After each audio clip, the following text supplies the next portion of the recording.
Let's begin with a word of prayer. Začneme modlitbou.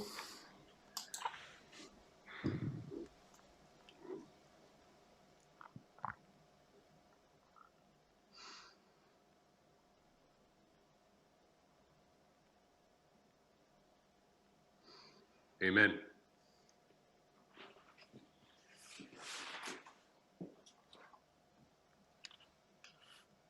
Greetings, everyone. Všetkých zdravím.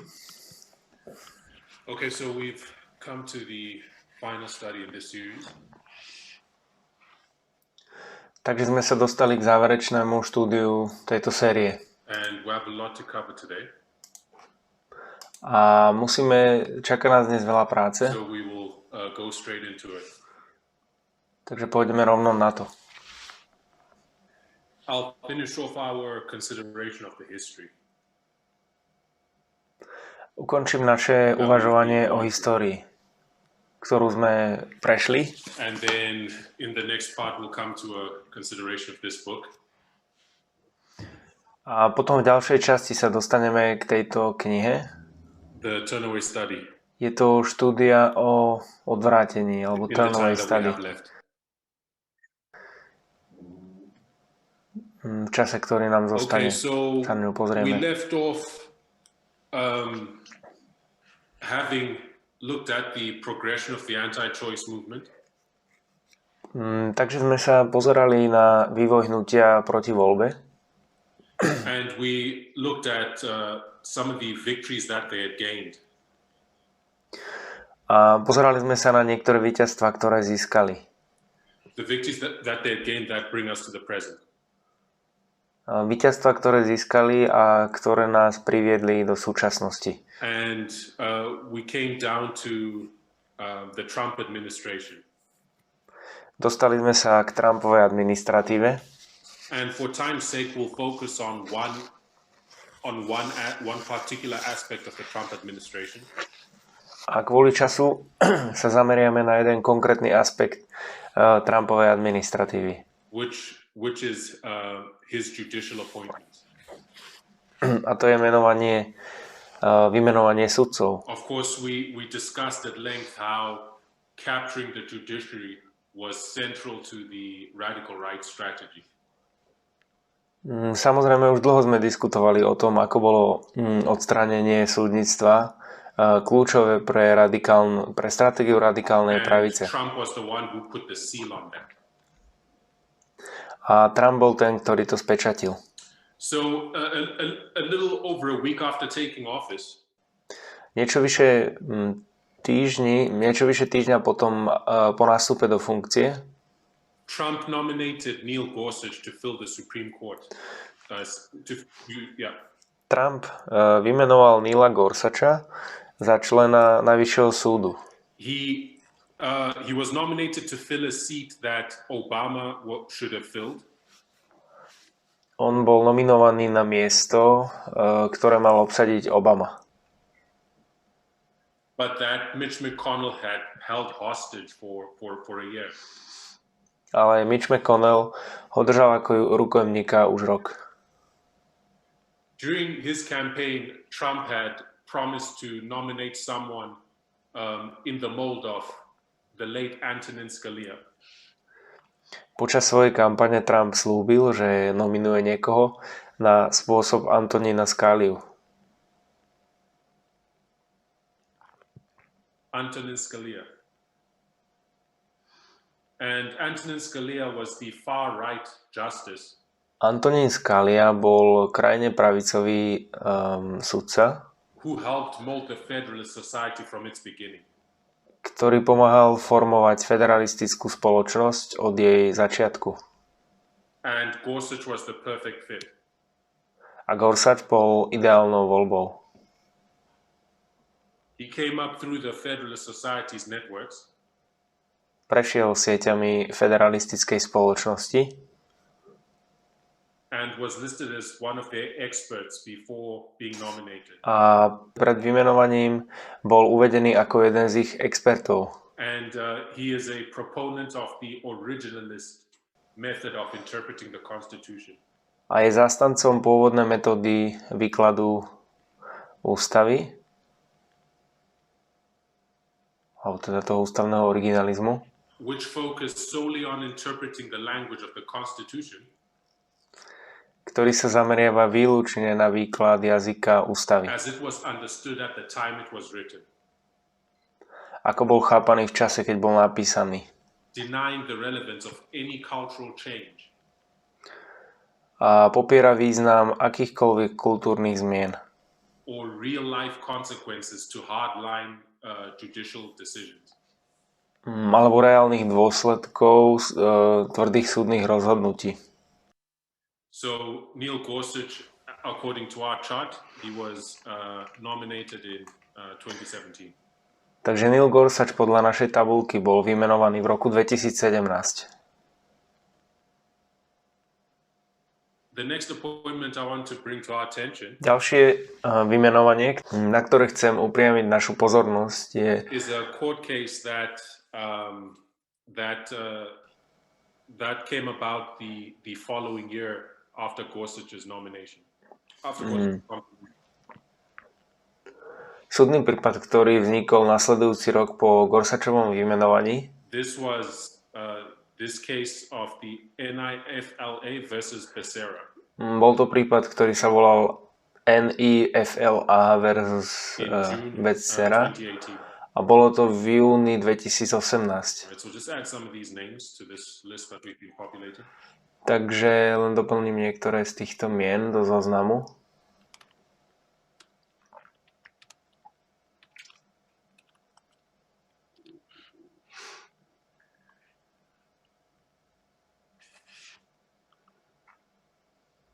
Okay, so what was this case about? O čom bol tento prípad?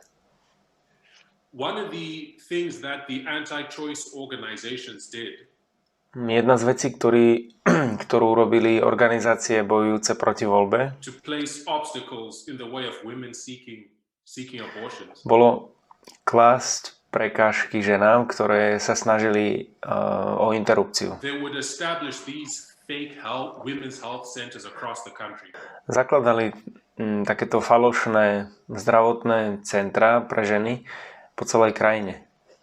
Women's health centers that gave the impression that they provided abortion services. Zdravotné strediská, ktoré ženám alebo pre ženy, ktoré vytvárali dojem, že poskytujú interrupčné služby. Meanwhile, they did not provide abortion services. Ale oni v skutočnosti neposkytovali potratové služby. They would lure women in who were seeking the service. Ale lákali ženy, ktoré hľadali ich služby. And once they had brought them in, they would subject them to propaganda. A keď ich už priviedli, tak podrobili ich propagande. To anti-abortion propaganda.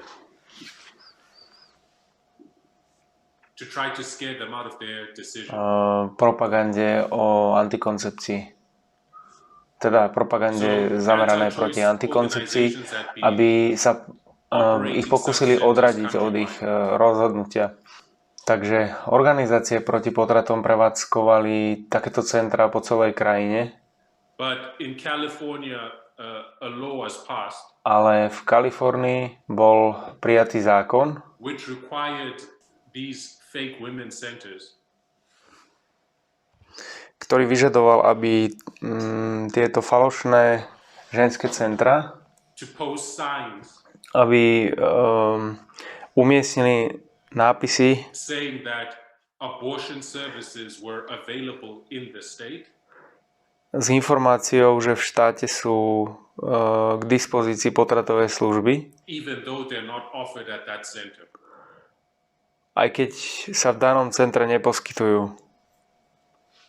And these anti-choice organizations sued.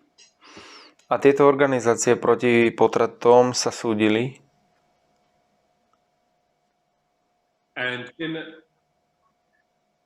in a highly divisive 5-4 decision. A vo veľmi rozporuplnom rozhodnutí 5-4 the Supreme Court was split.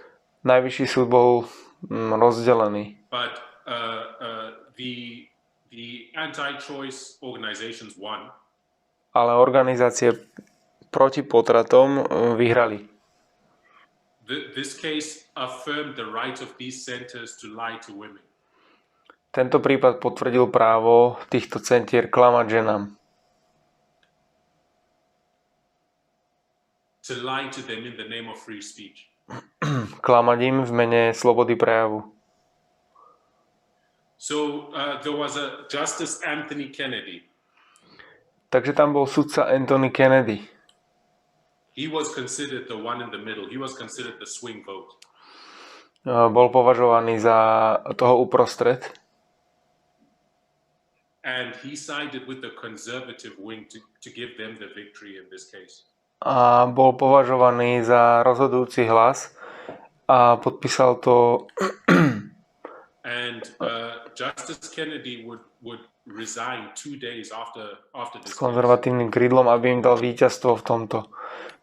A sudca Kennedy by odstúpil 2 dni po tomto prípade. And this paved the way for Trump to replace him with Brett Kavanaugh. A to pripravilo cestu pre Trumpa, aby ho nahradil Brettom Kavanaughom.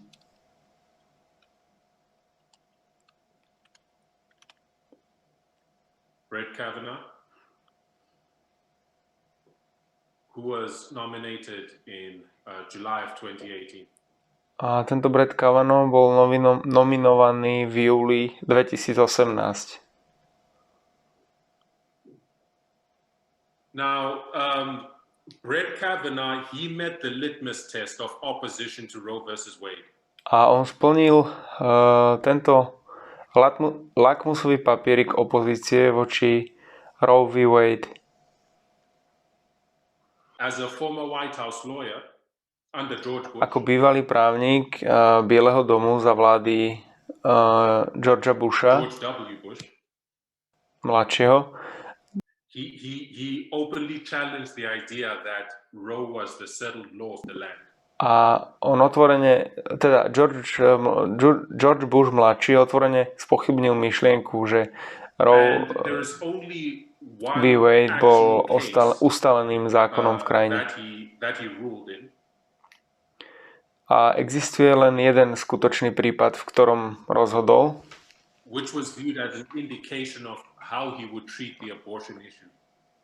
ktorý sa považoval za náznak toho, ako bude pristupovať v otázke potratov.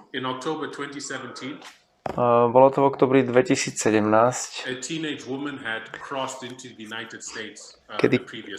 kedy tínedžerka prekročila hranice Spojených štátov a ona zistila, že je tehotná. Okamžite vedela, že chce potrat. A Kavanaugh bol súčasťou jej trojčlenného súdneho senátu, ktorý rozhodol o odložení jej interrupcie. And his argument was, the other judges were trying to create a new law. A jeho argument bol, že ostatní sudcovia sa snažili vytvoriť nový zákon. Or a new right. Alebo nové právo. For illegal immigrant women to obtain abortion in the United States. Pre nelegálne prisťahovalkyne získať potrat v Spojených štátoch. And in his statements he used language. Vo svojich vyhláseniach použil jazyk, that came out of John C. Wilkes' handbook. Ktorý bol ako z príručky Johna C. Wilkesa. And you remember John C. Wilkes was the father of anti-choice disinformation. A pamätáte, že John C. Wilkes bol otcom dezinformácií proti potratom. The decision was eventually reversed by an appeal. A toto rozhodnutie bolo nakoniec zrušené odvolávacím súdom. And the woman received her abortion. A žena nakoniec dostala svoj potrat. But again, this was the only abortion-related case he was involved in before his nomination. Ale toto bol jediný prípad týkajúci sa potratov, do ktorého bol zapojený pred svojou nomináciou. And it caused concern for people worried about civil rights. Vyvolalo to obavy u ľudí, ktorí sa obávajú občianske práva. But it increased his support with the radical right in the Republican Party. Ale zvyšilo to podporu radikálnej pravice v republikánskej strane. A bit more about Kavanaugh.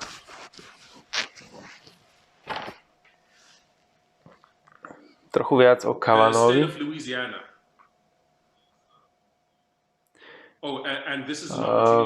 Štát Louisiana. A toto je príležitosť na nápravu, pretože v predošlej prezentácii som urobil chybu. Uviedol som, že v štáte Louisiana je jedna potratová klinika. Ale má tento štát vlastne 3. A navrhovaný zákon sa chystal to zredukovať na jedného lekára v celom štáte, ktorý by mohol poskytovať túto službu.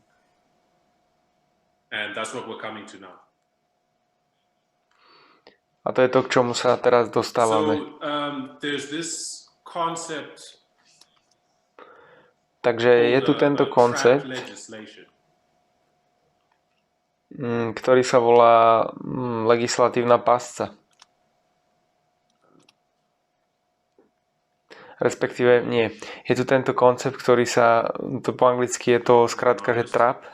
U nás to, teda prekladá sa trap ako pásca, ale je to skrátka, myslím, nejakého zákona.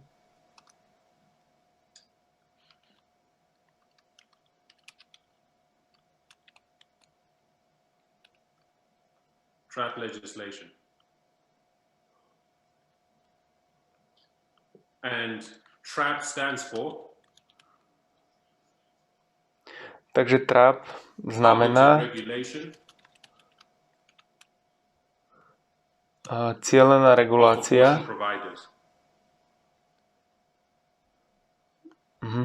Takže je to cielená regulácia poskytovateľov interrupcií alebo potratov.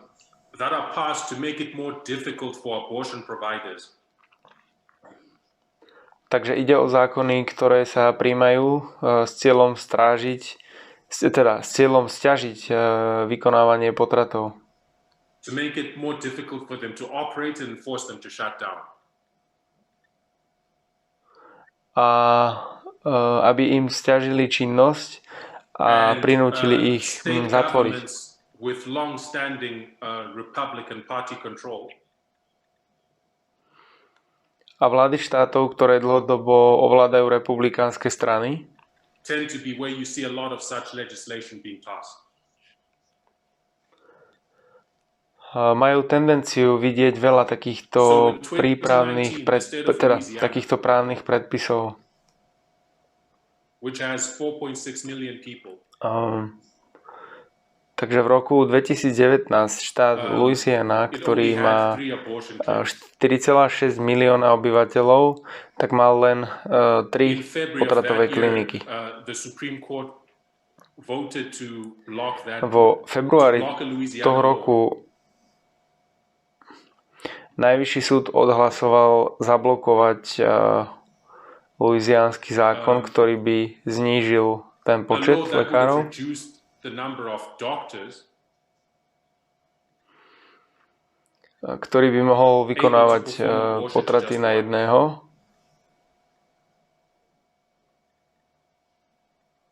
And Kavanaugh expressed support for the decision. A Kavanaugh vyjadril podporu tomuto rozhodnutiu a vyjadril podporu tomuto zákonu. On spravil vyhlásenie na podporu tohoto zákona.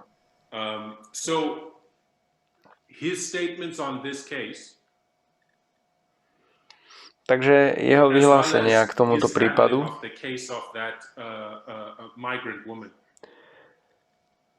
rovnako ako jeho postup v prípade tej migrantky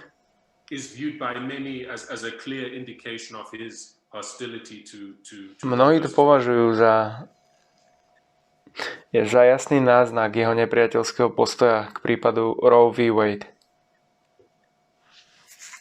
Then we come to Ruth Bade Gingsburgh. Potom sa dostávame k Ruth Bade Gingsburgh.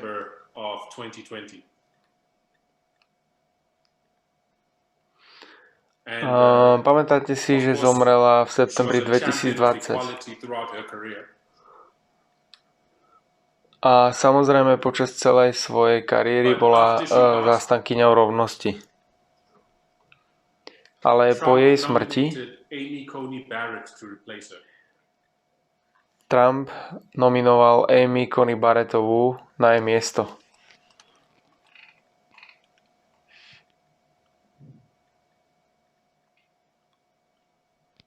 So we're going to speak a bit about Amy Coney Barrat. Takže budeme hovoriť trochu o Amy Coney Barrattovej. Ona bola nominovaná 26. septembra 2020.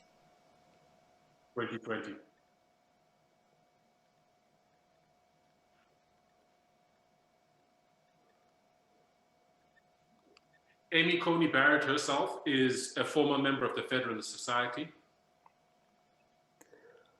Samotná Amy Coney Barrattová je bývalou členkou federalistickej spoločnosti. A počas jej schvaľovacieho vypočutia povedala len veľmi málo, čo by sa dalo použiť proti nej.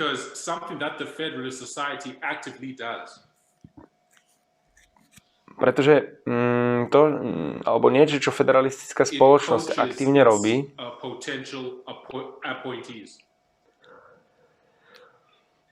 je, že trénuje svojich potenciálnych nominantov.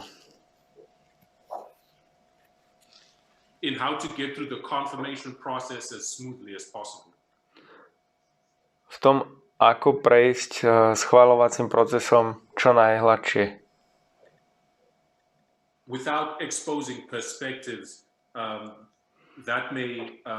Bez toho, aby odhalili perspektívy, ktoré by mohli ukázať, že by mohli byť prekážkou v ich potvrdení.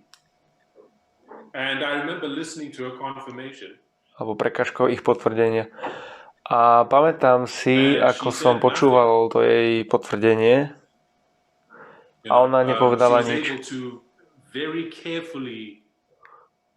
Bola schopná veľmi opatrne prechádzať cez otázky, ktoré boli kladené.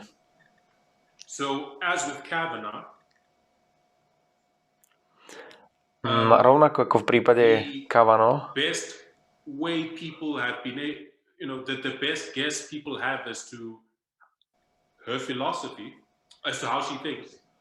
a najlepší spôsob, ako vlastne poznať, čo si myslí, alebo poznať tú jej filozofiu, je vyvodený z pohľadu na jej minulosť. Takže keď sa pozriete na minulosť Amy Coney Barrattovej, there was a lot of information in the media about her involvement in an ultra-conservative Christian group. Tak v médiách sa objavilo veľa informácií o jej účasti v ultrakonzervatívnej kresťanskej skupine. A group characterized by a very strict patriarchal hierarchy. Je to skupina, ktorá sa vyznačuje veľmi prísnou patriarchálnou hierarchiou. And some of the women, who've come out of that group have had to undergo therapy for years. A niektoré ženy, ktoré z tejto skupiny vyšli, tak museli roky podstupovať terapiu. To recover from the trauma that they endured in that community. Aby sa zotavili z traumy, ktoré ktorú prežili v tejto komunite. But beyond that, there was a clue in her actual confirmation hearing. Ale okrem toho bola v jej skutočnom schvaľovacom pojednávaní aj stopa, Where she admitted that she did not see Roe versus Wade kde pripustila, že nevidela Roe v Wade, as a case tento that prípad, formed a super precedent. ako prípad, ktorý vytvoril super precedens. And a super precedent is a precedent that the Supreme Court cannot overrule. A super precedens je precedens, ktorý najvyšší súd nemôže zrušiť. So we come to the present. Takže sa dostávame do súčasnosti. And 6 of the 9 Supreme Court justices have ties to the Federalist Society. A 6 z 9 sudcov najvyššieho súdu má väzby na federalistickú spoločnosť. And you remember, conservative positions as well as opposition to Roe versus Wade. A poznáte teda a viete o tých konzervatívnych postojoch, ako aj opozícia voči Roe v Wade.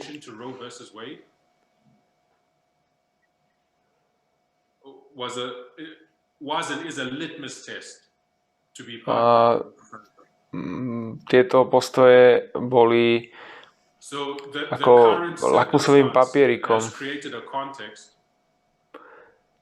Takže súčasné okolnosti vytvorili kontext, kedy federalistická spoločnosť je teraz jednou z najvplyvnejších právnych organizácií v histórii. Nielen, že formuje myslenie študentov práva,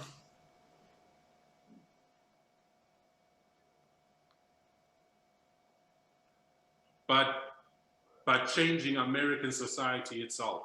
Ale tiež mení samotnú americkú spoločnosť. By shifting the Supreme Court to the right. Tým, že posúva ten najvyšší súd doprava. So if we come back to our chart, takže sa vrátime in March of 2021, k našej tabulke v marci 2021. Identified Bill 6 in Arkansas. A je tu zákon v Arkansase. Alright, so in March of this year, Bill 6 passed in the Arkansas legislature. Zákon 6. Takže v marci tohto roku bol v Arkansaskom zákonodárnom zbore schválený zákon číslo 6. I think it goes without saying that Arkansas has a long-standing conservative majority. Myslím, že je samozrejme, že Arkansas má dlhodobo konzervatívnu väčšinu in its legislature. V zákonodárnom zbore. And Bill 6 is a trap bill. A zákon 6 je takisto ten trap zákon. What it does is it makes performing abortions a criminal offense. A to, čo sa robí, alebo to, čo navrhol, je, že robí vykonávanie potratov trestným činom, ktorý môže byť potrestaný 10 rokmi väzenia alebo pokutou vo výške $100,000.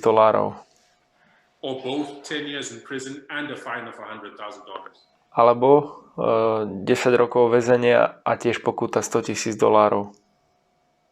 And it does not allow for exceptions.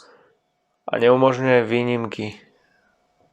In the cases of rape, incest or severe fetal abnormalities. Napríklad v prípadoch znásilnenia, incestu alebo závažných abnormálnych plodu. And it's a really extreme piece of legislation. A je to naozaj extrémny právny predpis. And the sponsor of the bill a predkladateľ návrhu zákona has admitted that they made it so extreme on purpose. Priznal, že ho vytvoril tak extrémne zámerne. So it would lead to a legal challenge. Aby to viedlo k právnemu napadnutiu. That would reach the Supreme Court. ktoré by sa dostalo na najvyšší súd. And of course, right now on the Supreme Court, the Conservatives have a majority. A samozrejme teraz na najvyššom súde majú väčšinu konzervatívci. There's a majority of judges who oppose Roe versus Wade. Je tam väčšina sudcov, ktorí sú proti Roe v. Wade. So they want this case to reach the Supreme Court, where they're hoping the Roe versus Wade would be overturned. Takže chcú, aby sa tento prípad dostal na najvyšší súd, kde dúfajú, že by sa zvrátil tento prípad Roe v. Wade. Women's reproductive rights, takže reprodukčné práva žien, as far as their ability to obtain abortions are concerned, pokiaľ ide o ich možnosť získať interrupciu, are really under threat in the United States. Tak oni sú vlastne v skutočnosti ohrozené v Spojených štátoch. I'll call us to remember that Roe versus Wade, ale vyzvem nás, aby sme si zapamätali, že Roe v. Wade naozaj nemusí byť zrušené. Pretože všetky tieto právne predpisy sa prijímajú na štátnej úrovni, ktorá je navrhnutá tak, aby zrušila ustanovenia Roe v. Wade. So you have Roe versus Wade, which grants the right to access abortion. Takže máme tu rozsudok Roe v. Wade, ktorý udeľuje právo na prístup k potratom. But in the states you have all these laws being passed. Ale v štátoch máte všetky tieto zákony, ktoré sa prijímajú a sú dané tak, aby sťažili prístup k tomuto právu.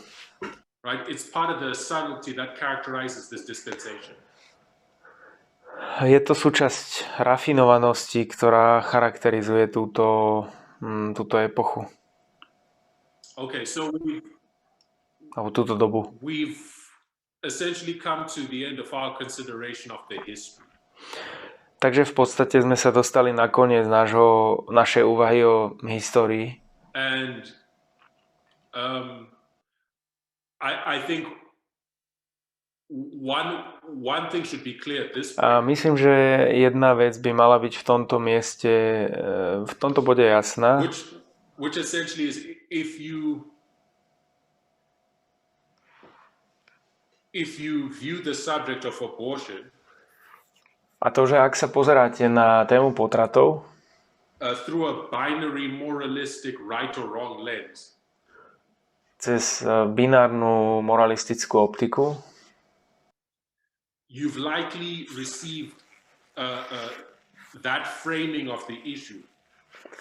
Tak pravdepodobne ste prijali rámcovanie from the religious right. Toho problému od náboženskej pravice. From religious and political conservatives. A od náboženských politických konzervatívcov. So that's an important consideration. Takže to je dôležitá úvaha. When we go back and consider and look at this through the lens of the two streams. Keď sa vrátime späť a zvážime a pozrieme sa na to cez optiku dvoch prúdov. So now we're going to change over to something else. Takže teraz prejdeme na niečo iné. We're going to look at the Turnaway study. Pozrieme sa na Turnaway study, je to kniha. The Turnaway study was the first of its kind. A táto kniha Turnaway study alebo štúdium o odvrátení sa bola prvá svojho druhu, ktorá skúmala, ako potraty ovplyvňujú ženy. And it compares women who get an abortion with women who want an abortion but are denied. A porovnávala ženy, ktoré podstúpili interrupciu so ženami, ktoré chcú podstúpiť interrupciu, ale bola im odmietnutá. previous studies compared women who had abortions Predchádzajúce štúdie porovnávali ženy, ktoré podstúpili interrupciu with women who gave birth regardless of whether they wanted an abortion in the first place. so ženami, ktoré porodili bez ohľadu na to, či chceli alebo nechceli interrupciu.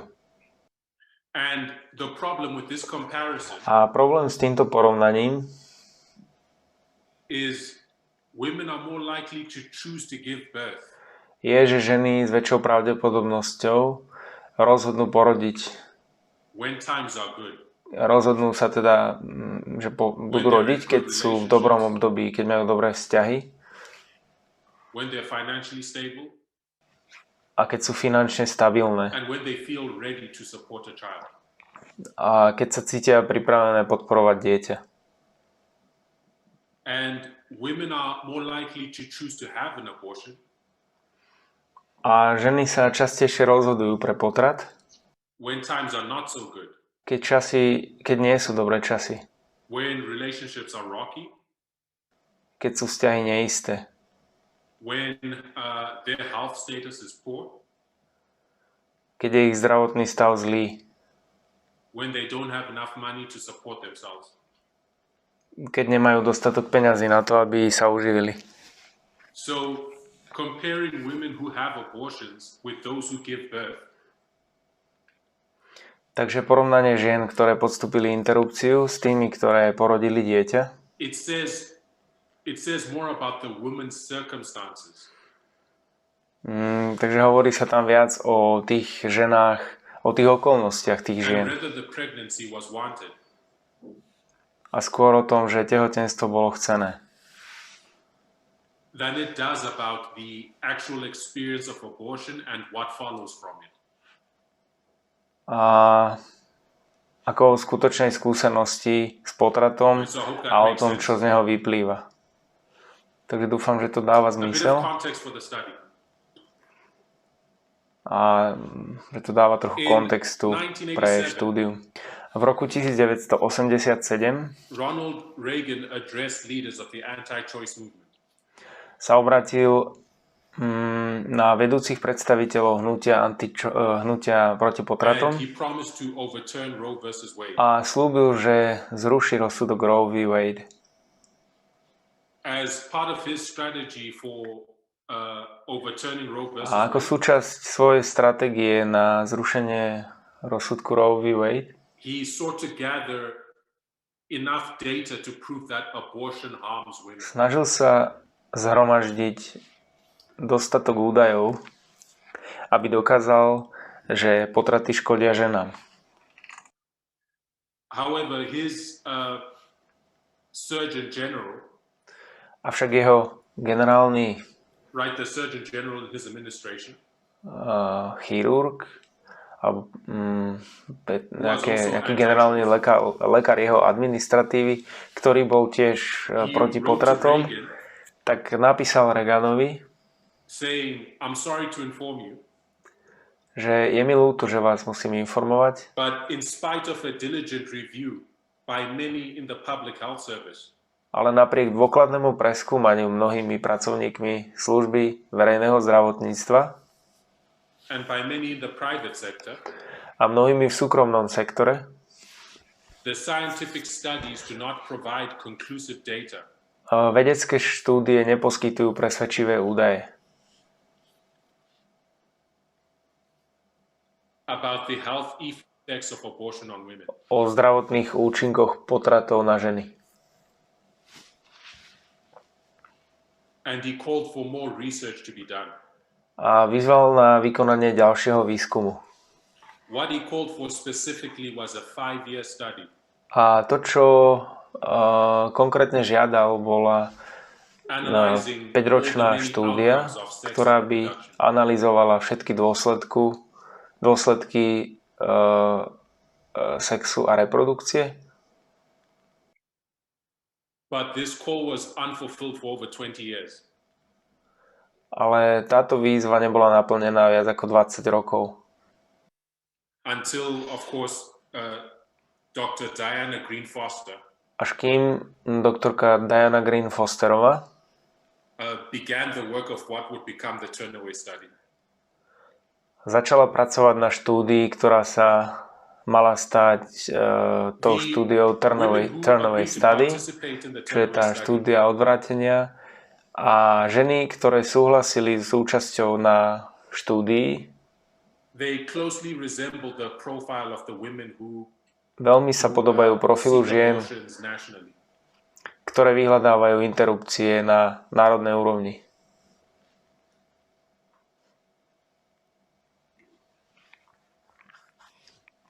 And the data in the study answers many assumptions. A údaje v tejto štúdii odpovedajú na mnohé predpoklady. Many assumptions, people tend to have about this subject and the women in ktoré ľudia majú tendenciu vlastne. And what I've done is that I've just drawn pieces of information from parts of the book. Alebo predpoklady, ktoré ľudia majú o tejto téme a o ženách.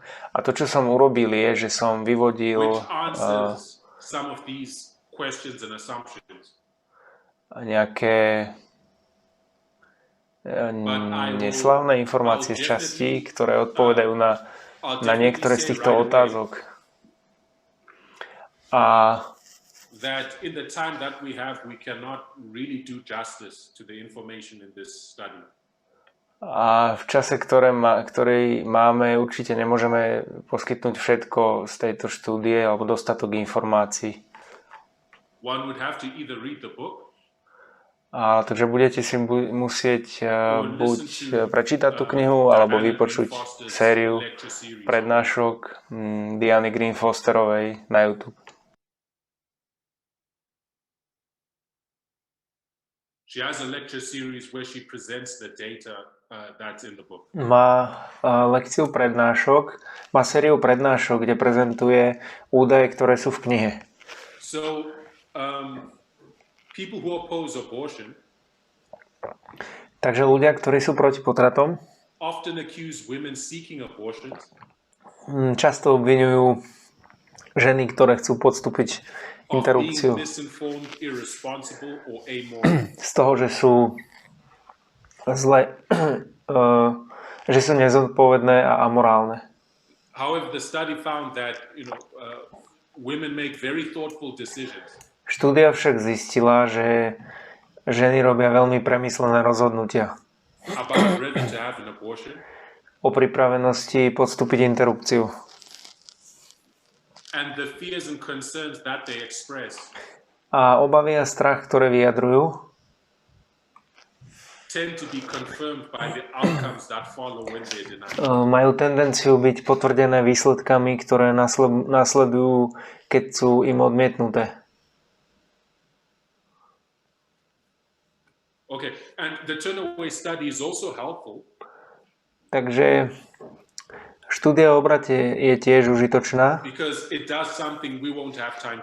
pretože robí niečo, na čo nebudeme mať čas. Čo je na začiatku a na konci každej kapitoly. V každej kapitole sú prezentované údaje.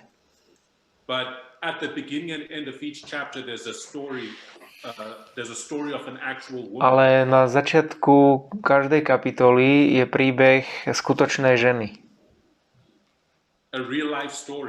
Skutočný príbeh ženy,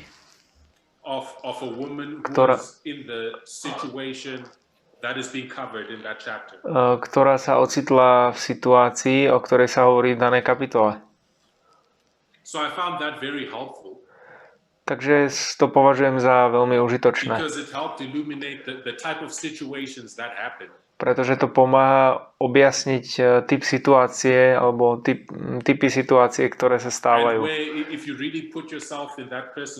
A ak sa naozaj vžijete do kože tej osoby, tak uvidíte, ako je škodlivé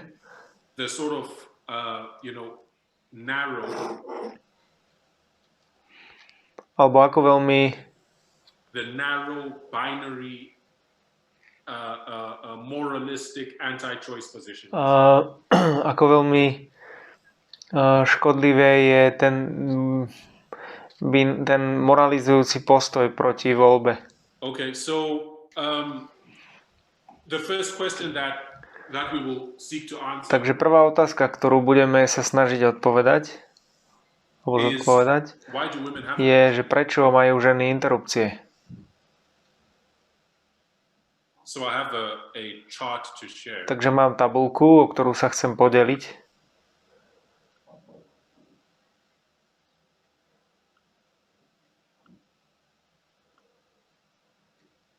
Reasons women seek abortion.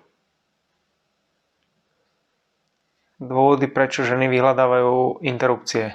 So, 2/3 of the women reported. Takže 2/3 žien uviedli, gave multiple reasons for wanting to end their pregnancies. Uviedli viacero dôvodov, prečo chcú ukončiť svoje tehotenstvo. Most women reported financial reasons. Väčšina žien uviedla finančné dôvody, stating that they already didn't have enough money. Uviedli, že už nemali dostatok peňazí to pay for basic living expenses like food, housing and transportation. Na zaplatenie základných životných výdavkov, ako je strava, bývanie a doprava. So, you think takže uvažujete prakticky. If someone is struggling to support themselves, že ak sa niekto snaží uživiť and they are forced to bring that child into the world, alebo že zápasí s tým sa sám uživiť a napriek tomu sú nútené priniesť to dieťa na svet. Aký by bol výsledok pre tú ženu, ako aj pre život toho dieťaťa? Some women reported that it was the wrong time. Niektoré ženy uviedli, že to bol nesprávny čas. Like one story that's covered of a woman by the name of Jessica. Ako napríklad jeden príbeh, o ktorom sa píše o žene menom Jessica. She fell pregnant 5 months after having a child. Zistila, že je tehotná 5 mesiacov po tom, čo mala dieťa. And she was also experiencing deteriorating health. A mala tiež zdravotné, alebo jej zdravotný stav sa zhoršoval. And her relationship with her husband was deteriorating as well. A takisto sa zhoršoval aj jej vzťah s manželom. She just couldn't manage another child. Ona jednoducho nezvládala ďalšie dieťa. And she decided to have an abortion. A rozhodla sa ísť na potrat. Right. So these are the sort of real life situations. Takže toto sú také skutočné životné situácie, that people find themselves in. V ktorých sa ľudia ocitajú. With almost impossible circumstances and no takmer nemožnými okolnostiami a bez podpory. And you can see how if you're coming at such a person, vidíte, keď prídete k takéto osobe, with judgment regarding with moralistic judgment, s nejakým moralistickým úsudkom, how you would not be helping that situation, you'd be doing more. Tak vidíte, že by ste nepomohli v tej situácii. Že by ste urobili ešte horšie. Bad relationships with men. Zlé vzťahy s mužmi. They represent another common reason women seek to end a pregnancy. Predstavujú ďalší častý dôvod, prečo sa ženy snažia ukončiť tehotenstvo. Many were in relationships that they did not feel were stable enough to support a child. Mnohé z nich boli vo vzťahoch, ktoré podľa nich neboli dostatočne stabilné na to, aby podporovali ďalšie dieťa. And contrary to alebo vychovávali ďalšie dieťa. Contrary to how people tend to think. Na rozdiel od toho, ako majú ľudia tendenciu myslieť, having a child did not help those women in unstable relationships? Tak myslia že mať dieťa alebo mať dieťa by nepomohlo tým ženám v nestabilných vzťahoch a mať dieťa takisto nepomohlo zachovať vzťah. Within 2 years, more than half of the women in the study Do 2 rokov viac ako polovica žien v štúdii had broken up with the man involved in the pregnancy. alebo behom 2 rokov sa rozišla s mužom do 2 rokov. This is important because it disproves that assumption. Teda toto je dôležité, pretože to vyvracia ten predpoklad About, having the child helping to preserve the relationship. Predpoklad o tom, že dieťa pomáha zachovať vzťah In a situation where the relationship is unhealthy when the child is conceived. v situácii, keď je vzťah v čase počatia dieťaťa nezdravý. Right. It's also important A je tiež dôležité, because people who believe abortion is wrong pretože ľudia, ktorí vedia, že potrat, alebo veria teda, že also tend to have potrat the je uncomfortable nesprávny, children being raised in broken homes. majú tiež tendenciu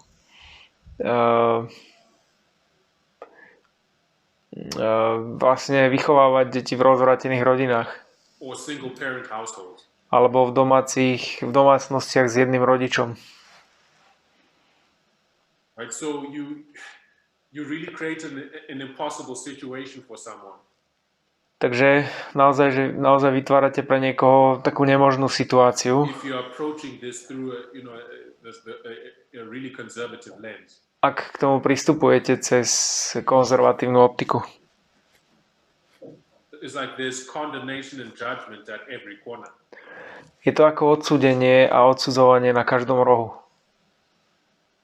And it's also important to note that, when we view such situations, A je tiež dôležité poznamenať, for a že woman who seeks an abortion with the reason that the relationship was not stable enough, keď vidíte takéto situácie, tak ženy, ktoré sa snažia o potrat s tým, že vzťah nebol dostatočne stabilný, tak z mojej skúsenosti poviem, že muži, ktorí sa zúčastňujú na týchto situáciách, majú tendenciu uniknúť odsúdeniu. Okay. So 60% of the women in the study Takže 60% žien v tej were štúdii already mothers. už boli matkami.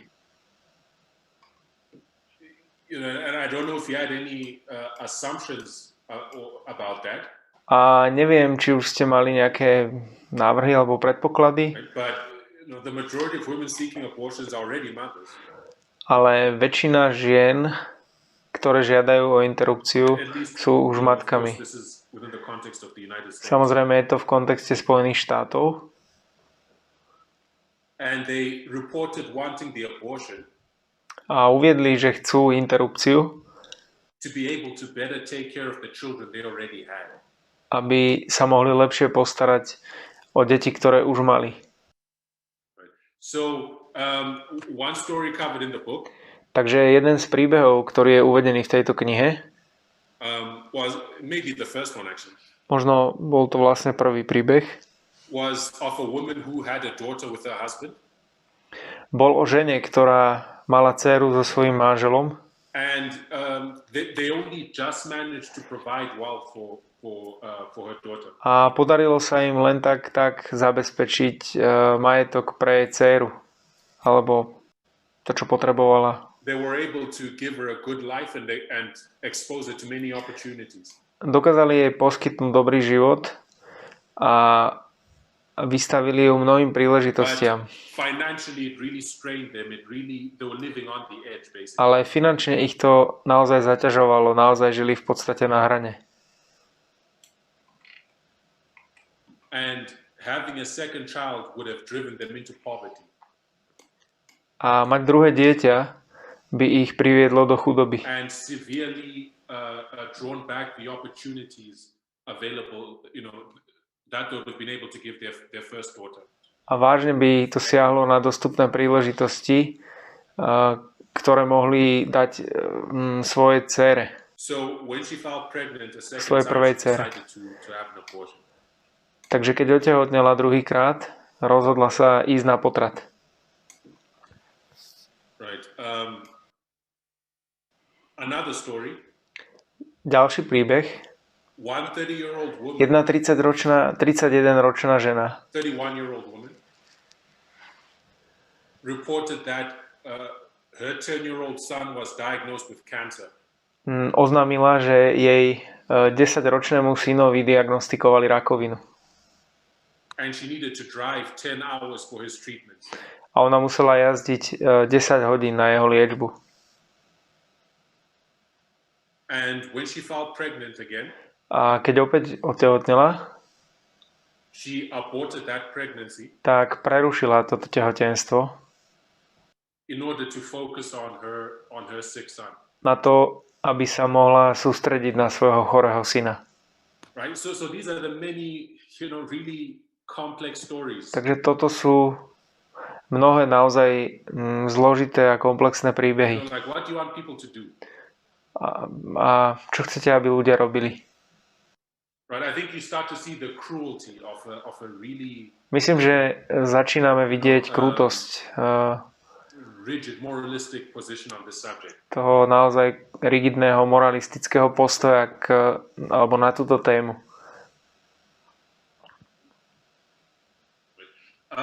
Many reported that having a baby would have derailed their life plans or their career goals. Mnohí uviedli, že narodenie dieťaťa by im prekazilo životné plány alebo ich kariérne ciele.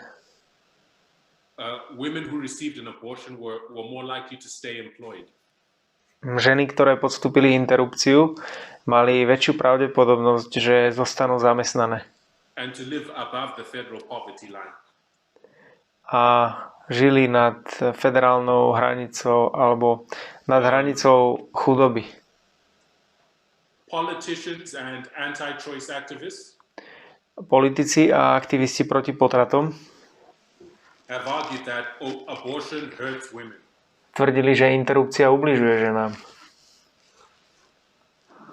That it is harmful to mental health and will likely cause depression.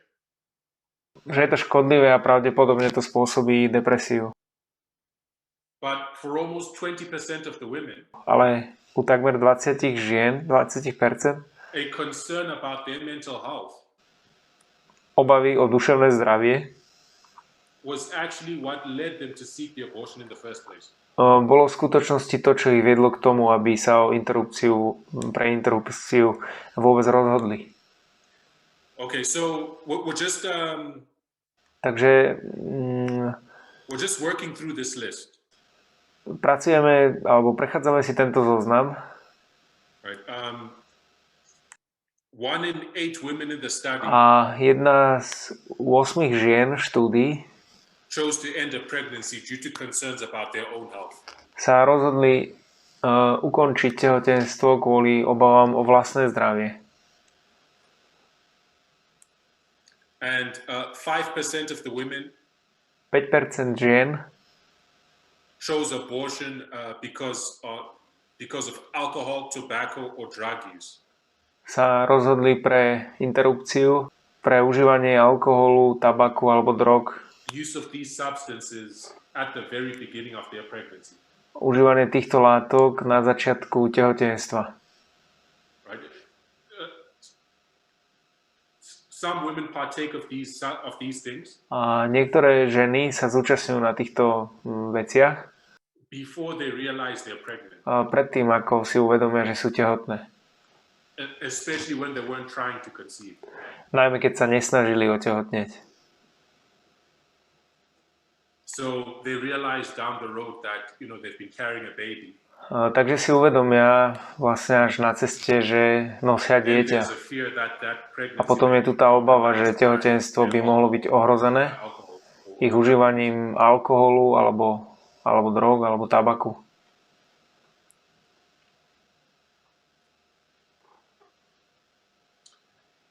Another assumption, The idea that women are pressured into abortion. A ďalšia myšlienka, že ženy sú tlačené do potratu, It looms large in the public imagination. Je vlastne v predstavách verejnosti veľmi rozšírená. And it has been used to justify a whole range of laws. A používa sa na ospravedlnenie celého radu zákonov. Such as mandatory waiting periods before receiving. Ako sú napríklad povinné čakacie lehoty pred vykonaním interrupcie, alebo or mandatory counseling. povinné alebo povinné poradenstvo. The study found that only 5% of the women. A štúdia zistila, že len 5% žien uviedla, že rodina alebo priatelia zohrali úlohu pri ich rozhodovaní. A iba 1% uviedlo ako dôvod nátlak rodiny alebo priateľov.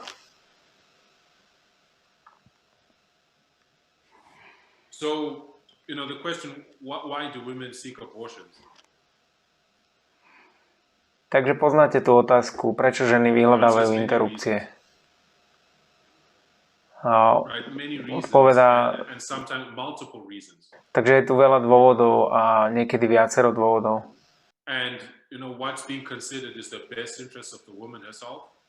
A to, čo sa zvažuje, je najlepší záujem samotnej ženy.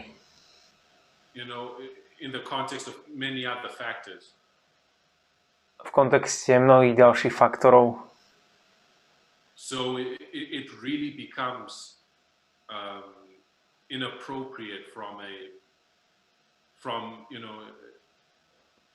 a level of Christian compassion. Takže sa to naozaj stáva nevhodným alebo z úrovne kresťanského súcitu. To approach women, confronted with this decision. Pristupovať k ženám, ktoré sú konfrontované s týmto rozhodnutím,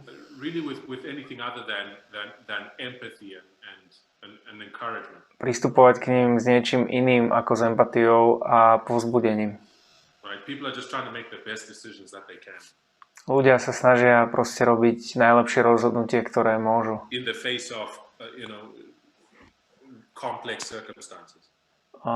Tvárou v tvár tým zložitým okolnostiam. Okay, so another question. Takže ďalšia otázka. Why are women becoming pregnant if they don't want to have a baby? Prečo ženy otehotnejú, ak nechcú mať dieťa? And this is another question around which there are many judgments. A toto je ďalšia otázka, okolo ktorej existuje veľa takých predsudkov. Ohľadne žien, ktoré údajne zanedbávajú používanie antikoncepcie.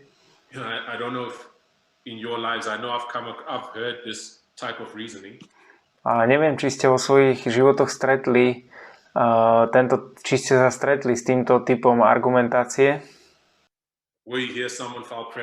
Keď ste počuli, že niekto otehotnel, a ľudia povedali, že prečo jednoducho nepoužili antikoncepciu. Keď sa na to pozriete z väčšej perspektívy,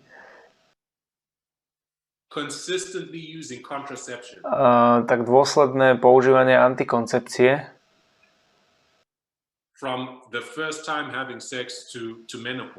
od prvého sexu až po menopauzu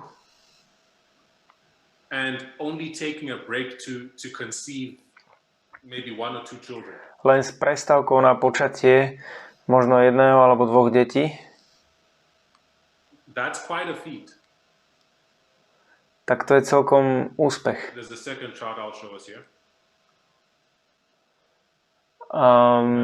Je tu druhý graf, ktorý si pozrieme. Dúfam, že ho vidíte.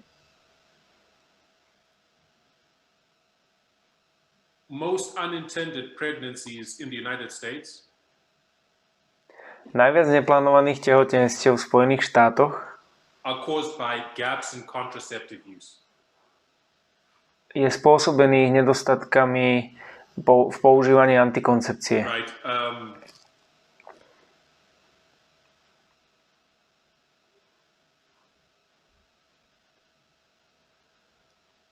I will read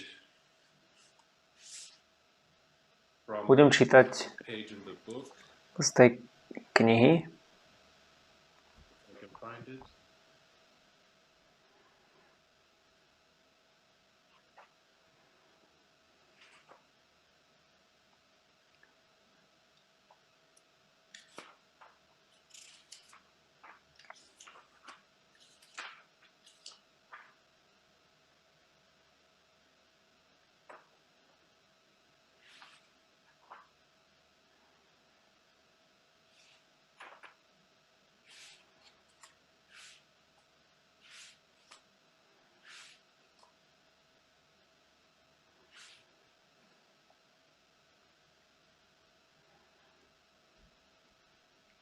Okay, here we are.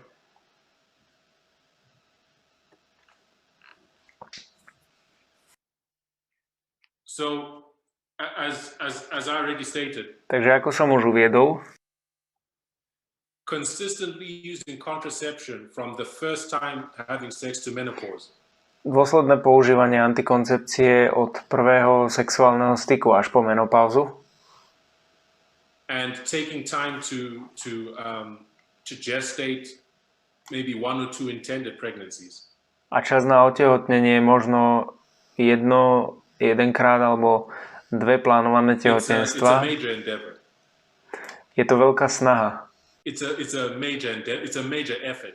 a veľká snaha Contraception is expensive for one, a antikoncepcia je drahá and it requires a lot of diligence and forethought, a vyžaduje si veľa usilovnosti a premýšľania and in many cases tolerance of side effects. a v mnohých prípadoch aj toleranciu vedľajších účinkov.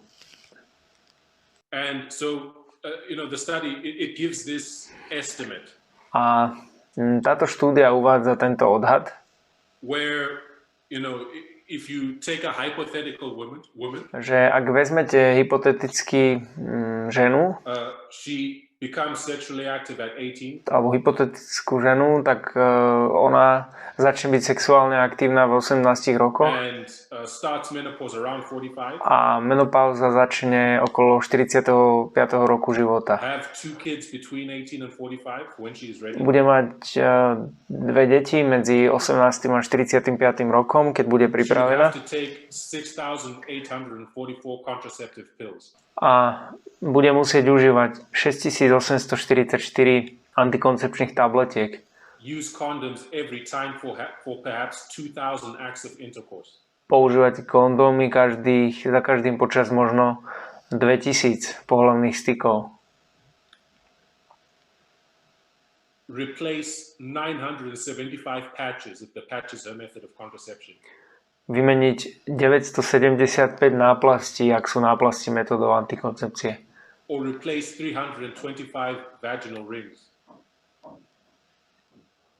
Alebo vymeniť 325 vaginálnych krúžkov. Right? And all of this has to be done in a timely fashion. A toto všetko musí byť urobené včas. And all of this would have to be done in a timely fashion.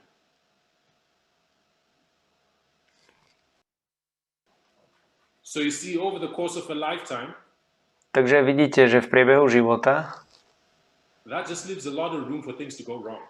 to necháva veľa priestoru na to, aby sa veci pokazili. And most unintended pregnancies in the US, A väčšina neplánovaných tehotenstiev v USA, as I said, they're not caused by contraceptive failure, they're caused by gaps in use of contraception. ako som už povedal, tak nie sú spôsobené zlyhaním antikoncepcie, ale vlastne sú spôsobené nedostatkami v používaní. And the book makes the point A kniha poukazuje na to, že aj that even for a woman who uses contraceptives consistently, že aj keď žena, ktorá používa antikoncepciu dôsledne, there would still be a significant chance of becoming pregnant. tak stále existuje významná šanca, že otehotne. over reproductive lifetime, počas reprodukčného života she might become pregnant as many as 2 times on the pill. Môže otehotnieť až dvakrát pri užívaní tabletiek. 4 times with condoms. 4-krát s kondomom. And 7 using withdrawal. 7-krát pri vysadení. Right, so, you know, when you view someone who falls pregnant in an unintended pregnancy, takže keď vidíte niekoho, kto otehotnie nechcene, and you know you want to have all these judgments about their, you know, whether they're being responsible or not. A chcete mať všetky tieto predsudky o tom, či sú zodpovední alebo nie. You know, I think, you know, when you view the bigger picture, tak keď sa pozeráte na ten širší obraz, you see that, you know, there's just so much that could happen even when someone is trying. Vidíte, že koľko toho sa môže stať, aj keď sa niekto snaží. Right. That's why at the clinical and policy level, takže to je dôvod, prečo na klinickej aj politickej úrovni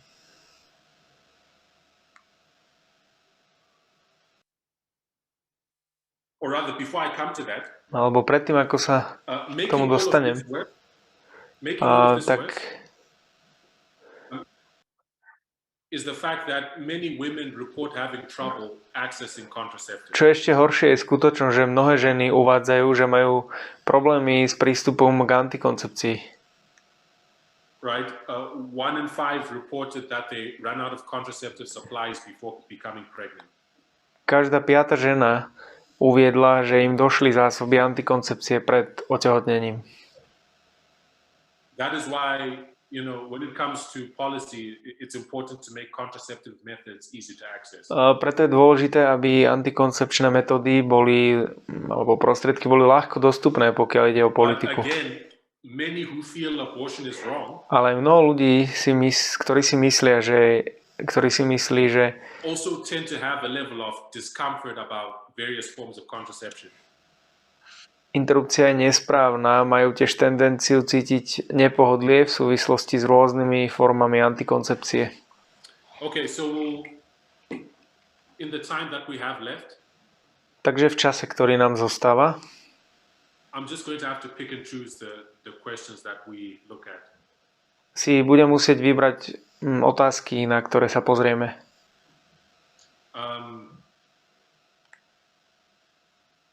We'll look at the question of women's health. Pozrieme sa na otázku zdravia žien. A common assumption is that abortion is dangerous.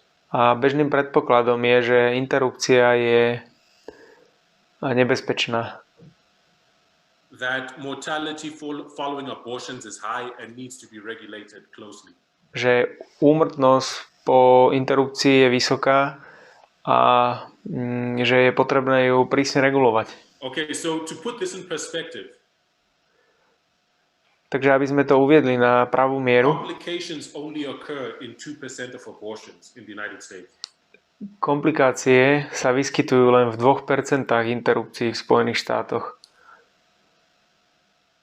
And again, to put it in perspective, a opäť, aby sme to uviedli na pravú mieru, this is lower than the risk of wisdom tooth extraction.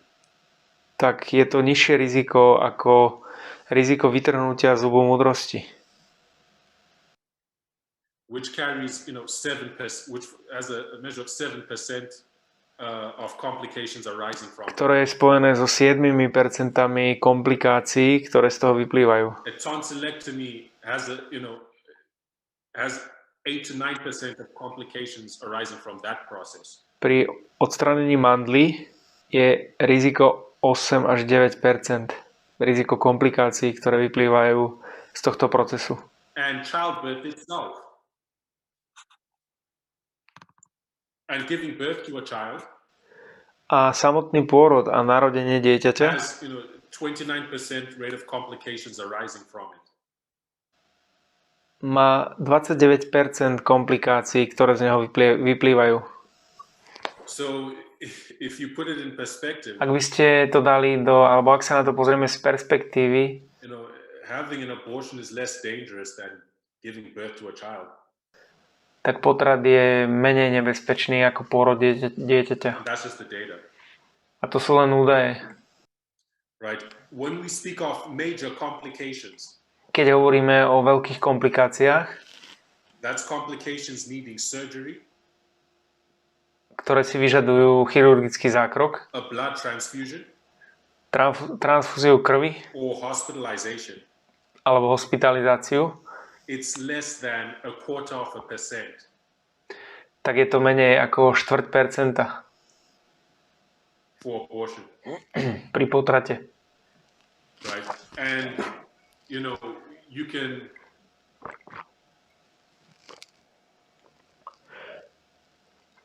and for women with chronic health conditions. A pre ženy s chronickým zdravotným stavom.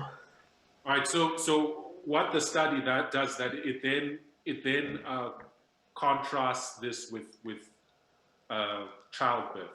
Takže štúdia, ktorá toto robí, to dáva do kontrastu s pôrodom. A ukazuje, že pôrod je oveľa viac nebezpečnejší proces.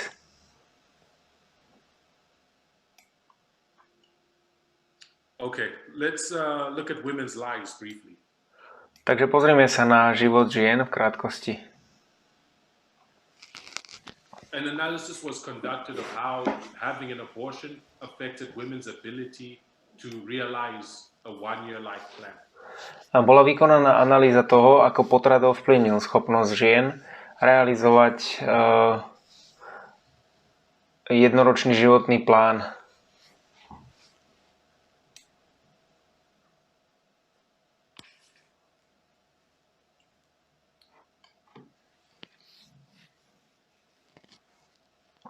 Sorry, I'm just taking a moment to quickly skim through the comment section. Prepáčte, len sa na chvíľku pozriem do komentárov. Yeah, I'll just continue for time. Takže budem pokračovať. Alright, so this analysis of women's plans. Takže táto analýza žien alebo ženských plánov. Looked at plans with goals that were measurable. Tá analýza sa pozerá na plány s cieľmi, ktoré boli merateľné. And it categorized the plans into three categories. A rozdelila plány do troch kategórií. The first was aspirational. Prvé boli ašpirácie, which included goals such as having a better job, čo zahŕňalo ciele ako napríklad mať lepšiu prácu, staying in school.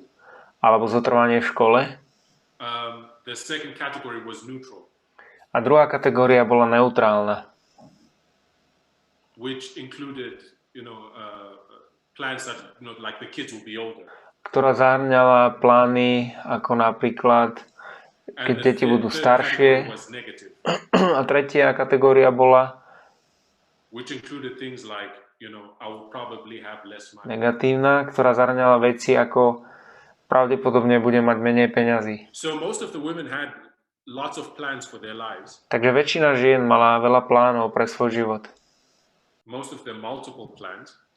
Väčšina z nich mala teda viacero plánov. And most of them, over 80% of them were aspirational. A väčšina z nich, viac ako 80%, boli ašpiratívne plány. But women who were denied abortions were less likely. Ale u žien, ktorým bol interrupčný zákrok zamietnutý, to have an aspirational plan for the coming year. Bola pravdepodobnosť, že budú mať menej ambiciózny plán nasledujúci rok. Right, you have 86 for those who received abortions and 56 for those who were denied. Takže máte 86% prípadov, ktoré podstúpili interrupciu, a 56. In other words, denying women abortions, it caused them to severely scale back their plans. Inými slovami, odmietnutie interrupcie spôsobilo, že ženy výrazne obmedzili svoje plány na ich život. while allowing women to have wanted abortions, zatiaľ čo ženám umožnili, aby si interrupciu želali, allowed them to set more aspirational plans for their futures. umožniť im, aby im stanovili ambicioznejšie plány pre svoju budúcnosť. This communicates that the time in life when many women seek abortion, To znamená, že v období života, keď mnohé ženy žiadajú o interrupciu, it's a really pivotal time when they're setting life goals and making important decisions. je to skutočne kľúčové obdobie, keď si stanovujú životné ciele a robia dôležité rozhodnutia. And denying women in these positions, access to abortion. A odopretie prístupu k interrupcii ženám v týchto pozíciách It can really affect their life trajectory. môže skutočne ovplyvniť ich životnú dráhu. Right, so the implications there when we Takže think of equality. Tie dôsledky to má, keď premýšľame o rovnosti. And women having an equal playing field to plan and work for their futures. O tom, že ženy majú rovnaké podmienky na plánovanie a prácu pre svoju budúcnosť. The final point I'll touch on is about children. Posledný bod, ktorého sa dotknem, sa týka detí. An unwanted pregnancy carried to term. Nechcené tehotenstvo, ktoré bolo donosené do termínu, It affects the well-being of the existing children in the family. a ovplyvňuje blaho existujúcich detí v rodine.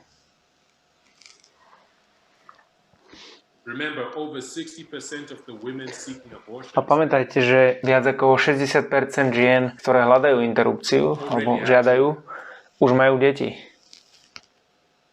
right? But carrying to term an unwanted pregnancy. Ale It affects existing children. teda to nechcené starostlivosť o nechcené tehotenstvo ovplyvňuje existujúce deti. Such as money, time, and the parents' attention.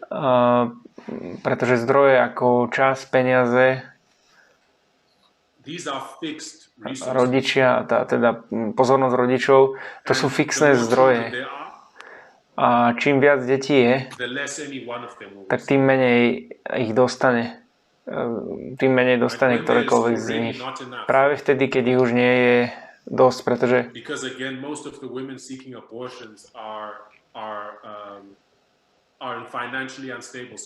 pretože väčšina žien, ktoré už vyhľadávajú potraty, tak sú vo finančne nestabilnej situácii. Takže keď už nie je dostatok, tak o jedny ústa naviac, ktoré treba nakrmiť, a o jedno telo naviac, ktoré potrebuje podporu a ochranu. Jedna myseľ naviac, o ktorú sa musí starať. Tak možno je to naozaj viac, ako im rodičia môžu zabezpečiť.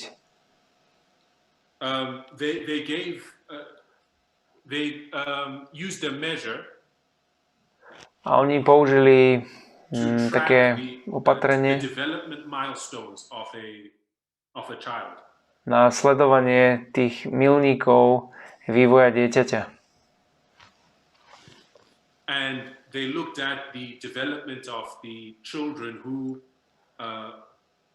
whose mothers received a subsequent abortion.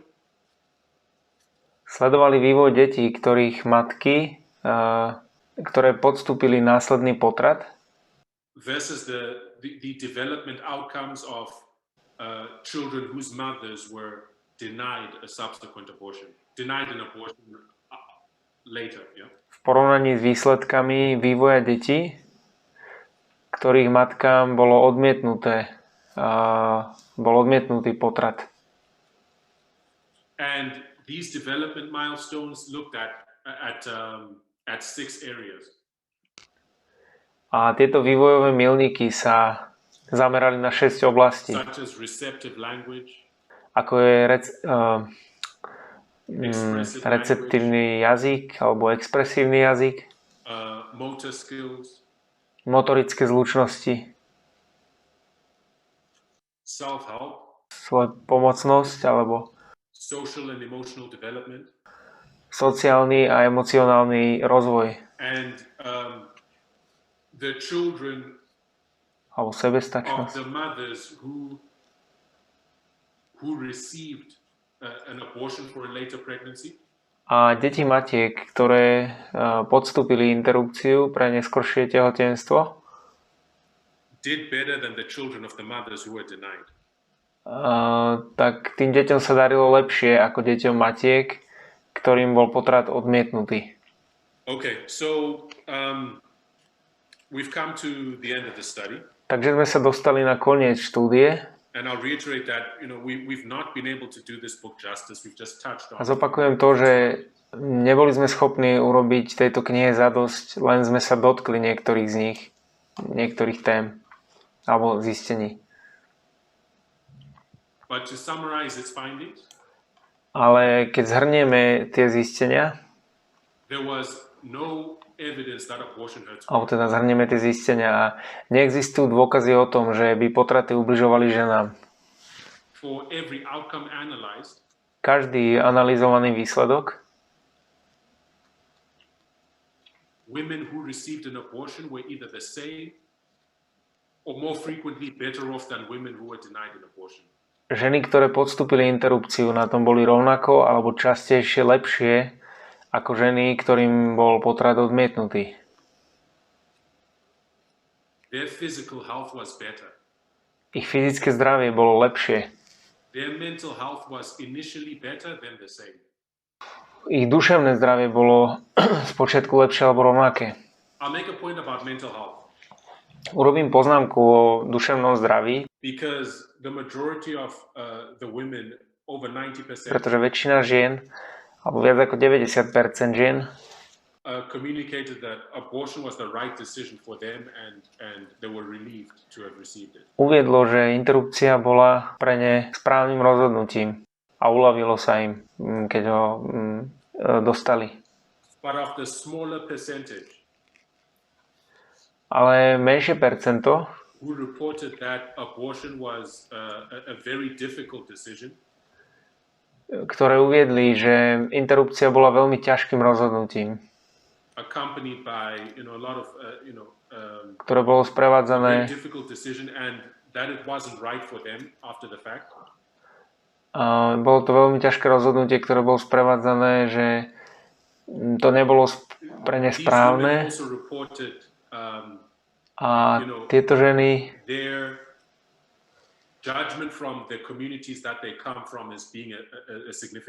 tieto ženy tiež uviedli, že odsúdenie zo strany komunít, z ktorých pochádzajú, ako bol významný problém. Some women do experience a lot of emotional distress in connection with the decision to have an abortion. Takže je pravda, že niektoré ženy zažívajú veľké emocionálne utrpenie v súvislosti s potratom, v súvislosti s rozhodnutím podstúpiť potrat. But you have to think a lot of it is associated with societal stigma and how it is viewed in their communities and how they feel they will be viewed in their community. Ale musíme brať ohľad, že mnohé z nich sú spojené so spoločenskou stigmou a to, ako sa na to pozerá v komunitách a ako majú pocit, že budú vnímané.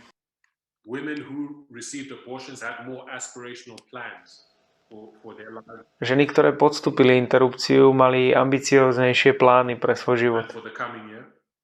A na nasledujúci rok. They had a greater chance of having a wanted pregnancy in a stable relationship down the road. Mali väčšiu šancu, že budú mať vytúžené tehotenstvo v stabilnom vzťahu v budúcnosti. Carrying unwanted pregnancies to term hurts women in many ways. Nosenie nechcených tehotenstiev na striedačku ubližuje ženám v mnohých ohľadoch. It was associated with significant health risks in some instances. V niektorých prípadoch bolo spojené s významnými zdravotnými rizikami. it's associated with economic hardships. A bolo to spojené s ekonomickými ťažkosťami. Women denied abortions are more likely to live in poverty. A u žien, ktorým bolo odmietnuté prerušenie tehotenstva, tak tam bola väčšia pravdepodobnosť, že budú žiť v chudobe. A deti žien dosahujú horšie výsledky, v niektorých ukazovateľoch zdravia.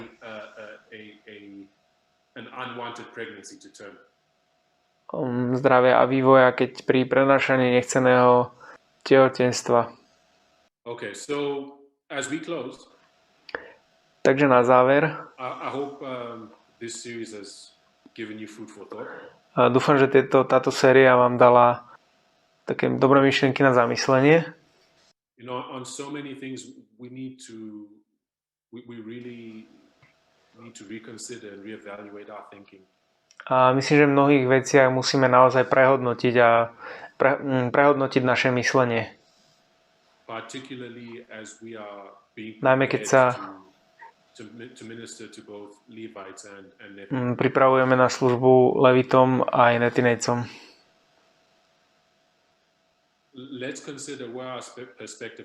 Zvážme to, odkiaľ pochádza naša perspektíva.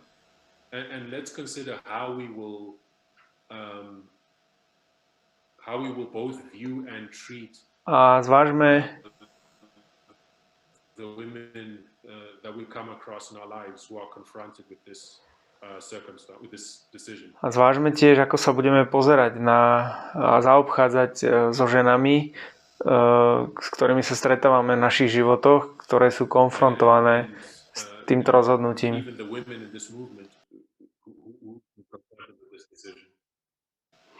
A dokonca aj ženy v tomto hnutí. Dokonca aj ženy v tomto hnutí. Takže chcel by som poďakovať všetkým za váš čas a ukončíme to modlitbou.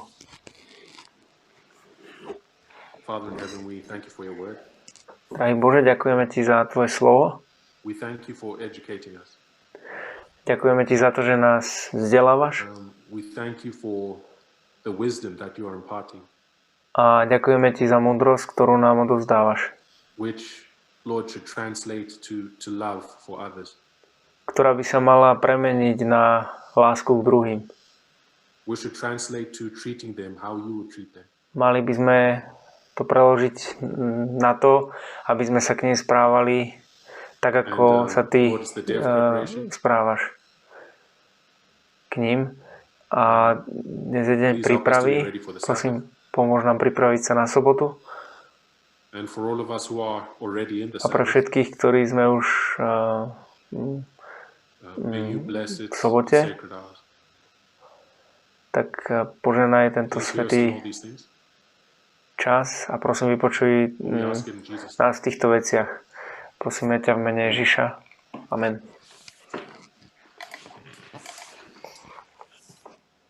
Thank you for your time, everyone. It's been a blessing.